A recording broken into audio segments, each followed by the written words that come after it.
Hello everyone, कैसे हैं आप सभी। तो मेरा नाम है प्रियांशु और मैं हूं आपका एसएसटी टीचर। तो आज हम पढ़ेंगे चैप्टर 9 क्लास फोर्थ का एसएसटी सब्जेक्ट का। जल्दी से शुरू करते हैं। सबसे पहले आ जाते हैं हम चैप्टर पे। इसका नाम है forest and wild life of India. तो forest and wild life of India में हमारे को मिलेगा पहले सेल्फ सर्वे। इसमें आते हैं दो क्वेश्चंस। पहला है, how are the forest important for us, कि फॉरेस्ट जो है हमारे लिए इम्पॉर्टेंट क्यों है और कैसे इम्पॉर्टेंट है। सेकेंड क्वेश्चन है, give the name of an Indian forest. हमसे पूछा गया है कोई भी एक इंडियन फॉरेस्ट का नाम। तो इस चैप्टर सब जानेंगे और देखते हैं क्या क्या हमें सीखने को मिलता है। चलो शुरू करते हैं। Forest are an important gift of nature. Ideally 1/3 of the total area of a country should be under forests. At present, only about 1/4 of India's total is under forests. Trees are usually a part of the natural vegetation. जो forest हैं वो एक important gift है nature का। अब ideally 1/3 of total area हमारा country का जो है, मतलब 1/3 हिस्सा कंट्री का वो फॉरेस्ट कवर करते हैं। और अब प्रेजेंट में 1/4 इंडिया का टोटल एरिया है वो फॉरेस्ट के अंडर आता है। तो पहले हमें क्या बताया कि अंदाज़ा 1/3 है, पर एट प्रेजेंट में 1/4 है। और ट्रीज यूजुअली एक पार्ट है हमारे नेचुरल वेजिटेशन का, क्योंकि नेचुरल वेजिटेशन का मतलब होता है कि जो हमारे अपने यहाँ पे अपने आप पेड़ पौधे उग जाते हैं। अब आते हैं इंपॉर्टेंस ऑफ फॉरेस्ट पे। तो ऊपर क्वेश्चन था कि फॉरेस्ट इंपॉर्टेंट क्यों है। तो यहाँ से शुरू करते हैं। Forest are useful to us in many ways. Forest हमारे लिए बहुत सारे वेज में यूजफुल हैं। फर्स्ट पॉइंट पे आते हैं, we get fruits, nuts, mushrooms and latex for making rubber from forest. हमें फॉरेस्ट से फल मिलते हैं, नट्स मिलते हैं, मशरूम मिलते हैं और लेटेक्स मिलता है रबर बनाने के लिए। लेटेक्स होता है चिपचिपा पदार्थ होता है, पेड़ों में से निकलता है, कुछ स्पेशल पेड़ों में से, ताकि उनसे हम रबर बना सके। रबर यानी एक तो आपकी जिससे आप इरेज करते हैं, और रबर बैंड्स वगैरह जो इलास्टिसिटी में हेल्प करते हैं। अब आते हैं, forest provide shelter to wild life. जो हमारे वाइल्ड एनिमल्स हैं या पूरी पूरी वाइल्ड लाइफ है, उनको शेल्टर प्रोवाइड करता है, उनको रहने के लिए स्पेस प्रोवाइड करता है। We get food from trees. It is the most valuable product of trees. Wood is used to make paper, lumber, plywood, and other products. It is also used as firewood in many underdeveloped countries for cooking and other purposes. अब हमें trees से would मिलता है, वो सबसे ज़्यादा valuable product है forest का। अब वुड जो है वो हमें यूज़ करते हैं पेपर बनाने के लिए, लंबर के लिए, प्लाईवुड के लिए और बहुत अलग अलग प्रोडक्ट्स के लिए। उसे हम फायरवुड के लिए भी यूज़ करते हैं, और एज सच हम उसे कुकिंग और अदर पर्पसेस के लिए भी यूज़ करते हैं, लेकिन उन कंट्रीज़ में जो डेवलप्ड हैं, और ज़्यादातर सारी कंट्रीज ही डेवलप्ड हैं, तो कुकिंग में हम उसे काम में ले ही सकते हैं। Most of the medicines are made from roots, stems, and leaves of trees. Forests control soil erosion and water flow. They release oxygen and bring rain. Types of forest. अब सबसे पहले मोस्ट ऑफ द मेडिसिन्स हमारी roots से बनती हैं, stem से बनती हैं और ट्रीज की लीव से बनती हैं, क्योंकि अंदर मेडिसिनल सारी की सारी प्रॉपर्टीज होती हैं। फॉरेस्ट जो है वो वाटर फ्लो और सॉइल इरोजन को कंट्रोल करते हैं, और वो ऑक्सीजन रिलीज करते हैं और बारिश करवाते हैं। बारिश कैसे करवाते हैं, कुछ हमारे फिनोमिना होते हैं जो आप अगले बड़ी क्लासेस में पढ़ेंगे, उनके थ्रू बारिश होती है, जिसे कहते हैं वाटर साइकिल। अब टाइप्स ऑफ फॉरेस्ट में 5 टाइप के फॉरेस्ट होते हैं। There are 5 types of forest found in India. Let's know about them. First है माउंटेन यानी कॉनिफेरस फॉरेस्ट। दूसरा है एवरग्रीन फॉरेस्ट या फिर ट्रॉपिकल रेन फॉरेस्ट। तीसरा है डेसिडुअस फॉरेस्ट या फिर मॉनसून फॉरेस्ट। चौथा है thorn forest and scrubs. And पांचवा है हमारा मैंग्रोव या फिर टाइडल फॉरेस्ट। ये सारे हमारे 5 तरह के फॉरेस्ट के नाम हैं। अब पहले आते हैं माउंटेन फॉरेस्ट पे। माउंटेन फॉरेस्ट में बताते हैं, these are found in the Himalayan regions. These forests mainly consist of evergreen coniferous trees. These trees are tall, straight and conical in shape. अब ये जो माउंटेन फॉरेस्ट हैं ये ज़्यादातर हिमालयन रीजन में पाए जाते हैं। इनके अंदर कॉनिफेरस ट्रीज आते हैं, एवरग्रीन जो होते हैं। ये ट्रीज टॉल होते हैं, सीधे स्ट्रेट होते हैं एंड कॉनिकल शेप में होते हैं। कॉनिकल शेप आप देख सकते हैं जैसे ये आपका कोन शेप में, ट्रायंगुलर शेप में। कोन क्यों कहा, क्योंकि ये 3D ऑब्जेक्ट है, ये लाइव ऑब्जेक्ट है। Hence, they are called conifers or coniferous trees. Pine, cedar, deodar, spruce, fir, and fir are some common conifers that grow in these forests. The leaves of these trees are neatly shaped and the trees have deep roots. अब ये जो trees हैं इनको हम conifer या फिर coniferous trees बोलते हैं. कुछ इनके एग्जांपल्स हैं पाइन, सेडार, डिओडर, स्प्रूस, चिर एंड फिर. ये कुछ इसके कॉनिफर्स के एग्जाम्पल हैं जो ग्रो करते हैं इन फॉरेस्ट में. अब जो इसकी लीव्स हैं और जो इसके ट्रीज हैं वो नीडल शेप के हैं, सुई के शेप के होते हैं और इन ट्रीज की डीप रूट्स होती हैं. ये आपका पाइन ट्री है जो इसका एक एग्जाम्पल है. अब आते हैं एवरग्रीन फॉरेस्ट पे या फिर ट्रॉपिकल रेन फॉरेस्ट पे. Evergreen forest are mostly found in hot and wet regions. These are also called tropical rain forests. In India, they are scattered on the rainy slopes of the Western Ghats, the hills of Northeast India, and in the Andaman and Nicobar Islands. अब जो evergreen forest है वो हम found कर पाते हैं mostly hot and wet regions में. इनको हम ट्रॉपिकल रेन फॉरेस्ट भी बोलते हैं. इंडिया के अंदर ये रेनी स्लोप्स पे स्कैटर्ड हैं वेस्टर्न घाट्स में और नॉर्थ ईस्ट इंडिया की हिल्स पे and Andaman and Nicobar islands पे. अब एक पॉइंट पढ़ते हैं. The giant Californian redwood is the tallest tree in the world. It is more than 300 feet high. जो हमारा जाइंट कैलिफोर्नियन रेडवुड है वो टॉलेस्ट ट्री है पूरे वर्ल्ड में और वो 300 फीट से भी ऊंचा है. जैसे हमारी हाइट नापते हैं हम 5 फीट, 6 फीट, 4 फीट, वैसे ही उसकी हाइट है 300 फीट जो बहुत ज़्यादा होती है. एवरग्रीन फॉरेस्ट में बहुत ज़्यादा हरियाली होती है तो आप देख सकते हैं इस पिक्चर में. The trees in these evergreen forests do not shed their leaves all at a time. They remain green throughout the year. Rosewood, mahogany, and ebony are the main evergreen trees. Bamboo or reed are also found in the rainforest. अब जो हमारे trees हैं evergreen forest में ये अपनी leaves कभी भी shade नहीं करते. ये हमेशा ग्रीन रहते हैं, पूरे साल ग्रीन रहते हैं. रोजवुड, महागनी एंड इबोनी कुछ इनके टाइप्स हैं एवरग्रीन ट्रीज के और बैम्बू और रीड भी कुछ ऐसे प्लांट्स और ट्रीज हैं जो हमारे इस फॉरेस्ट में पाए जाते हैं. अब आते हैं डेसिडस फॉरेस्ट में. डेसिडस फॉरेस्ट में कहते हैं deciduous forest are also known as monsoon forest. They are found in the areas with annual rainfall of 70 to 200 centimetre. Sandalwood, sheesham, sal, teak, mahua and bamboo are important species of trees. अब deciduous forest हमारे monsoon forest भी कहलाते हैं.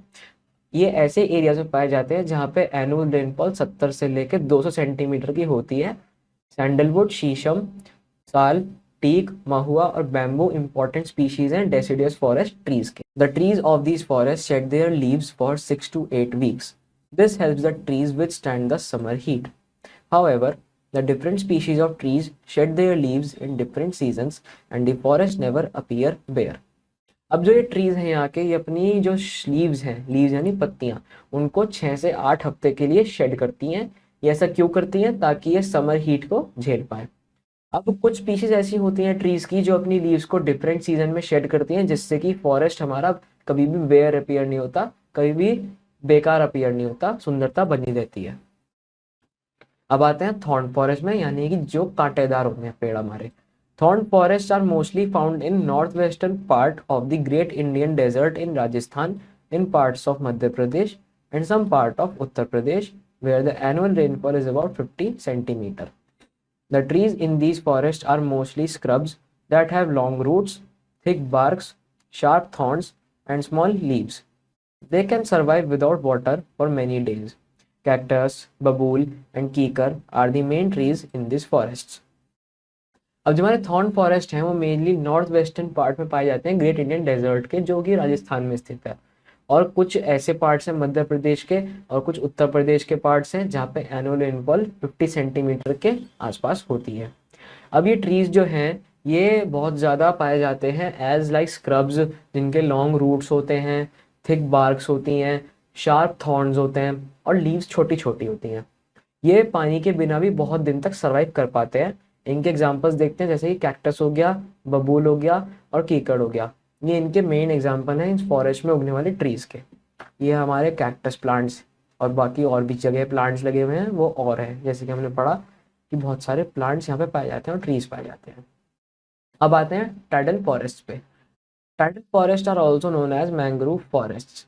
दे are mostly found in the areas where flooded by saline and fresh water. They grow along the delta region of the Ganga and Brahmaputra. A tree called Sundari, a type of mangrove, grows in the Ganga delta. This area is called the Sundarbans. The bark of kekar tree is used for making leather. Babool is used to make medicines and the wood of Sundari trees is used to making boats. अब हमारे tidal forest जो हैं उनको हम mangrove forest भी बोलते हैं। ये हमारे ऐसे एरिया में पाए जाते हैं जो कि सेलाइन और फ्रेश वाटर से फ्लडेड हैं, भरे हुए हैं। अब ये हमारे डेल्टा रीजन में ग्रो करते हैं, गंगा और ब्रह्मपुत्र के। इन ट्रीज को हम सुंदरी भी बोल सकते हैं, जो कि एक मैंग्रोव का ही टाइप है, एक ट्री होता है जो गंगा डेल्टा पे उगता है। इस ट्री को जो है उगता है वहाँ पे जो एरिया है उसे हम सुंदरबंस बोलते हैं। जो इस ट्री का बार्क है वो कीकर है और उसकी हम लेदर बनाते हैं। बबूल है उसे हम मेडिसिन के लिए यूज़ करते हैं और सुंदरी ट्रीज जो हैं वो बोट्स बनाने के भी काम आती हैं। क्या क्या पढ़ा हमने? कीकर ट्री का बार्क काम आता है लेदर बनाने के लिए, बबूल काम आता है मेडिसिन बनाने के लिए और सुंदरी ट्री काम आती है बोट बनाने के लिए। ये हमारा सुंदरबंस का एरिया है और ये हमारा tree. Wild life. The term wildlife refers to the animals, birds, reptiles, insects, etc. living in the forest. Forests are a natural home to a large variety of wildlife in India. Sundarbans is the home of the famous Bengal tiger. Lions are found in the Gir forest of Gujarat. अब जो wild life है वो refer करती है animals को, birds को, reptiles को, insects को और बहुत सारी चीज़ें, ये बहुत सारे जानवर जो कि हमारे फॉरेस्ट में रह रहे हैं। अब फॉरेस्ट एक नेचुरल होम है large variety of wild life के लिए इंडिया के अंदर। सुंदरबंस जो है वो बंगाल टाइगर के लिए एक फेमस होम है। लायंस यहाँ पे पाए जाते हैं गुजरात के गिर फॉरेस्ट में। ये है हमारा बंगाल टाइगर, ये है हमारा लायन, ये है हमारा एलिफेंट एंड ये है क्रोकोडाइल। ये सब वाइल्ड लाइफ में आते हैं। Elephants are found in the hilly areas of Karnataka, Kerala and Odisha. Indian rivers are the home of many animals like crocodiles and tortoises. Lions, tigers, leopards, elephants, rhinoceroses, deer and great variety of reptiles like snakes are also found in Indian forest. अब जो animal हैं वो कर्नाटका के hilly areas में पाए जाते हैं और केरला के भी पाए जाते हैं और उड़ीसा में भी। ये तीन जगह ऐसी हैं जिनके हिली एरियाज में एलिफेंट्स हम देख सकते हैं। जो इंडियन रिवर्स हैं वो बहुत सारे एनिमल्स के लिए होम है, जैसे कि क्रोकोडाइल्स हैं और टॉर्टोइजेस हैं। अब lions, tigers, leopards, elephant, rhinoceros, deer और बहुत सारे अदर रेप्टाइल्स की वैरायटी जैसे कि स्नेक्स हैं वहाँ पे फाइंड की जा सकती हैं इंडियन फॉरेस्ट में। Conservation of forest and wild life. Forest and wild life are renewable natural resources. If we use them wisely and judiciously they can be evenly conserved. Forest और wild life है एक renewable natural resource है। Renewable natural resource मतलब जो अपने आप ही renew हो जाता है, अपने आप ही नया बन जाता है। पर अगर उन्हें हम वाइजली और जुडिशियसली यूज़ करें रूल्स एंड रेगुलेशंस के साथ, मतलब वाइजली का मतलब हो गया दिमाग से, जुडिशियसली मतलब हो गया रूल्स एंड रेगुलेशंस के साथ, तो उनको हम इजीली कंजर्व कर सकते हैं, मतलब बचा सकते हैं। However people are making thoughtless and reckless use of these resources. People are cutting forest blindly for wood. As a result, many animal species like the Indian tiger, Indian bustard, Indian rhinoceros, black buck and wild ass are facing danger of extinction. अब लोग हैं जो कि thoughtless और reckless use कर रहे हैं resources का, मतलब बिना सोचे समझे, और जो हमारे लोग हैं यानी कि हम लोग वो फॉरेस्ट को ब्लाइंडली कट कर रहे हैं। किस चीज़ के लिए? लकड़ी के लिए। अब इसके रिजल्ट में बहुत सारे एनिमल स्पीशीज हैं जैसे कि Indian tiger, Indian bustard, Indian rhinoceros और black buck and wild ass, ये एक्सटिंक्शन का डेंजर फेस कर रहे हैं। एक्सटिंक्शन का डेंजर मतलब लुप्त होने का, कि एक भी इनकी जाति नहीं बचेगी, सबके सब मर जाएंगे। The need of conservation of forest and wild life is now so intense that the government has made a number of laws to protect them from thoughtless and unauthorised people. अब conservation of forest and wild life की ज़रूरत इतनी intense है कि government ने बहुत सारे laws बना दिए हैं इनको प्रोटेक्ट करने के लिए, ताकि लोग जो हैं वो थॉटलेसली और अनऑथोराइज तरीके से इनका गलत यूज ना करें। अब आते हैं पॉइंट्स पढ़ने के लिए। A national park is an area reserve for preserving wild life, forest and natural beauty of a reason.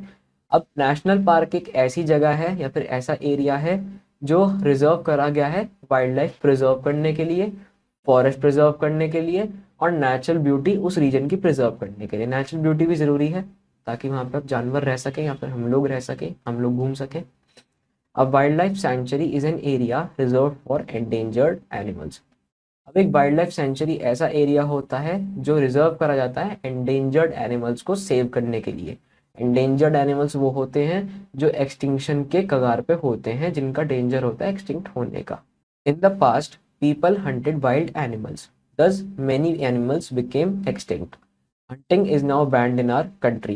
The government has also established many wildlife sanctuaries and national parks to protect and multiply the endangered species of animals. अब पुराने ज़माने में लोग wild animals को तो Hunt करते ही थे, इसी वजह से बहुत सारे एनिमल्स हमारे एक्सटिंक्ट हो गए, मर गए, ख़त्म हो गए। हंटिंग अब हमारे इंडिया में बैंड है। गवर्नमेंट ने भी बहुत सारे वाइल्ड लाइफ सेंचुरीज और नेशनल पार्क्स बनाए हैं, क्यों? ताकि हम इनको प्रोटेक्ट कर सके और इनकी मल्टीप्लाई कर सके स्पीशीज को जो एनिमल एंडेंजर्ड है। बात है Asiatic lions live in the Gir national park in Gujarat. The Sundarbans in West Bengal is home to the Bengal tigers. The tigers are also protected in the Jim Corbett and Ranthambore national parks. अब जो Asiatic Lions हैं वो गिर national park में रहते हैं जो कि गुजरात में बना हुआ है। सुंदरबंस वेस्ट बंगाल में है, जो होम किसका है? बंगाल टाइगर्स का। बंगाल में होके बंगाल टाइगर्स का होम। अब टाइगर्स हमारे प्रोटेक्ट किए जाते हैं जिम कॉर्बेट और रणथंबोर नेशनल पार्क में भी। ये दो ऐसे पार्क है जहाँ पे टाइगर्स को रखा जाता है। Snow leopards are found in the great Himalayan national park. The Rann of Kutch in Gujarat is home to the Indian wild ass. अब स्नो लेपर्ड्स हैं, ग्रेट हिमालयन नेशनल पार्क में पाए जाते हैं, उनको वहाँ पे सेफली रखा हुआ है। और जो हमारा रण ऑफ कच्छ है गुजरात में, वो इंडियन वाइल्ड एस के लिए एक होम है। इंडियन वाइल्ड एस वहाँ पे पाए जाते हैं। अब आते हैं अगले पॉइंट पे। Birds are protected in the Sultanpur and Ranganathittu bird sanctuaries. अब बर्ड्स बहुत सारी हैं जो हमें एक्सटिंक्ट करने का डर हो जाता है, तो उनको प्रोटेक्ट करने के लिए सुल्तानपुर और रंगनाथितु बर्ड सेंचुरीज हैं, दो सेंचुरीज हैं, वो बनाई गई हैं इनको प्रोटेक्ट करने के लिए। We can also do a lot to conserve forest. We should minimize the use of wood and wooden things. We should also plant as many trees as we can. अब हमें भी बहुत सारी ऐसी चीज़ें करनी चाहिए जिससे फॉरेस्ट कंजर्व हो सके। हमें वुड का यूजेज मिनिमाइज करना चाहिए, वुडन थिंग का यूजेज मिनिमाइज करना चाहिए, और हमें इतने ट्रीज लगाने चाहिए जितने हमसे हो सके, as many trees we can. बातें पॉइंट पे। The Jim Corbett national park is the oldest national park in India. It was set up in 1936 as the Hailey national park to save the Bengal tigers.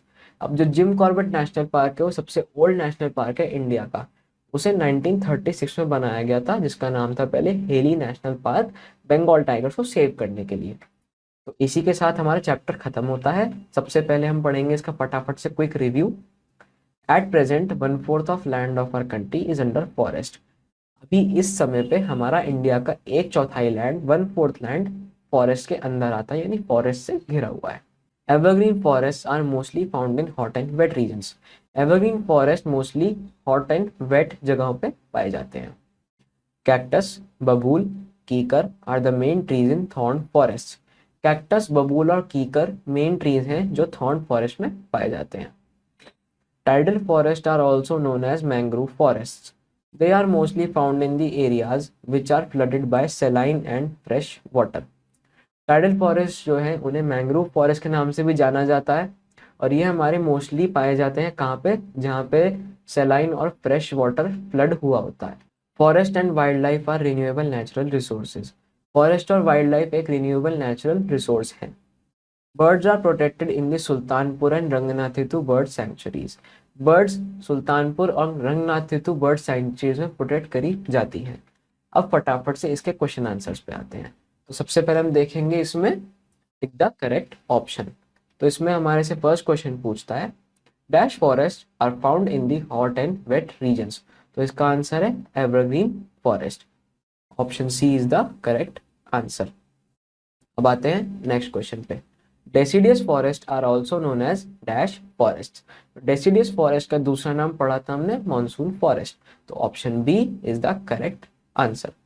अब आते हैं third question पे। Forest are mostly found in north western part of the great Indian desert in Rajasthan. ऐसे कौन से forest हैं जो mostly north western part में पाए जाते हैं ग्रेट इंडियन डेजर्ट के, जो राजस्थान में स्थित है? तो इसका आंसर है tidal forest. Option C is the correct answer. Fourth question पूछता है हमसे Asiatic lions live in the dash national park. Asiatic lion है वो कौन से नेशनल पार्क में रहते हैं? तो इसका आंसर पता है हमें। Option C is the correct answer, Gir national park. अब आते हैं फिफ्थ क्वेश्चन पे। Forest and wild life are renewable dash resources. तो फॉरेस्ट और वाइल्ड लाइफ है वो एक रिन्यूएबल रिसोर्स है, लेकिन कैसा रिन्यूएबल रिसोर्स? ह्यूमन, रीजनल या नेचुरल? तो इसका आंसर हमें पता है। Option C is the correct answer, renewable natural resources. अब आते हैं अपने इस पे फिल इन द ब्लैंक्स पे। तो फर्स्ट है हमारा forest control dash and water flow. Forest क्या कंट्रोल करता है? Water flow and soil erosion. अब आते हैं सेकंड क्वेश्चन पे। The Sundarbans in dash is the home of the Bengal tiger. तो सुंदरबंस कहाँ पाया जाता है? वेस्ट बंगाल में। इसको आप ऐसे भी कर सकते हो कि बंगाल टाइगर कहाँ पे प्रिजर्व किया जा रहा है? बंगाल में। जहाँ के टाइगर वहीं पे preservation. Question number 3, the main trees found in deciduous forest are. जो मेन ट्रीज हमें डेसिडियस फॉरेस्ट में पाए जाते हैं उनका नाम है बैम्बू। फोर्थ क्वेश्चन है thorn forest are found in the dash areas of Rajasthan. Thorn forest Rajasthan के कैसे एरिया में पाए जाते हैं? इसका आंसर है डेजर्ट एरियाज। थॉर्न फॉरेस्ट मतलब कांटेदार, जैसे ये कैक्टस। कैक्टस कहाँ पाया जाता है? डेजर्ट में, जो कि राजस्थान में। क्वेश्चन नंबर 5 है dash is use for making paper. तो पेपर हमारा वुड से बनता है। अब आते हैं ट्रू एंड फॉल्स पे और इसके बाद हमारा चैप्टर हो जाएगा खत्म। क्वेश्चन नंबर 1 है tidal forest are known as mangrove forest. तो हाँ, बिल्कुल सही बात है। टाइडल फॉरेस्ट का दूसरा नाम मैंग्रोव फॉरेस्ट ही है। Question number 2, mountain forest are found in the plateau region. नहीं, माउंटेन फॉरेस्ट पाए जाते हैं हिमालयन रीजन में। इसका आंसर है false. Snow leopards are found in great Himalayan national park. बिल्कुल इसका आंसर है ट्रू। स्नो लेपर्ड्स जो है वो great Indian Himalayan national park में पाए जाते हैं। Forest and wild life are non renewable natural resource. Forest and wild life एक नॉन रिन्यूएबल नेचुरल रिसोर्स है। तो बिल्कुल गलत। Forest and wild life renewable natural resource है। इसका आंसर है false. Question 5, birds are protected in the Sultanpur bird sanctuary. बिल्कुल सही। बर्ड जो है सुल्तानपुर में और एक और थी उसमें प्रोटेक्ट किए जाते हैं। तो इसका आंसर है ट्रू। तो बस इसी के साथ होता है हमारा चैप्टर खत्म। आई होप आपको चैप्टर बहुत अच्छे से समझ में आया होगा। आप इसी तरह से पढ़ते रहे। मैं मिलता हूँ आपसे नेक्स्ट चैप्टर में। तब तक के लिए बाय।